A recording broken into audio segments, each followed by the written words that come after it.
బాబర్ అని చాలామంది పేర్లు పెట్టుకొని ఉంటారు ముస్లింలలో. ఈ బాబర్ అనే పేరు ఎవరెవరు పెట్టుకుని ఉన్నారో వాళ్ళకందరికీ చంపేయండి, మీ పేర్లైనా మార్చుకోండి, లేకపోతే మీకు చంపేస్తామంటే ఒప్పుకుంటారా? అది సబ్జెక్టే కాదు నిజాం గారు. వాళ్ళ ఇష్టం వాళ్ళు కట్టుకుంటున్నారు. మీకు చేత లేదా సహాయం చేయండి, లేకపోతే రెండు మూసుకొని ఇంట్లో కూర్చోండి.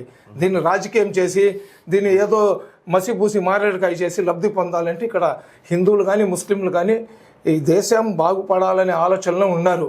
ఈ మతోన్మాదాన్ని రెచ్చగొట్టే వాళ్ళ మాటల్లో వచ్చి ఏదో గందరగోళం చేసే పరిస్థితి ఉండదు. అక్కడ రాజా సింగ్ ఏందేందో మాట్లాడుతున్నాడు. అక్కడ పోయేసి నేను పగలు కొట్టేస్తాను,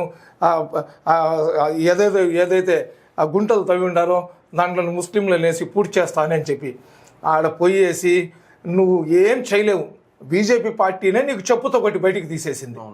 నీలాంటి ఎదవ, నీలాంటి పనికి మళ్ళీ దగులుబాజీ, నీలాంటి చింది చోర్, నీలాంటి బాడహో అసలు బీజేపీ పార్టీనే నీకు చెప్పుతో కొట్టి పార్టీలోంచి సస్పెండ్ చేసేసింది.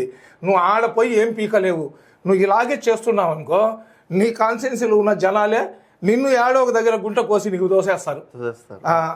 అది గుర్తుపెట్టుకో రాజా సింగ్. ప్రతి సబ్జెక్ట్లో నువ్వు వచ్చి బాజా కొట్టినావు అనుకో, నీకు బట్టలు ఇప్పేసి గుండు కొట్టించి గాడిద మీద కూర్చోబెట్టి నీకు అన్ని సర్వమత ప్రార్థనలతో సన్మానం చేసుకుంటూ మొత్తం సికింద్రాబాద్ హైదరాబాద్ మొత్తం జనాలు తొందరలో ఊరేగిస్తారు నీకు.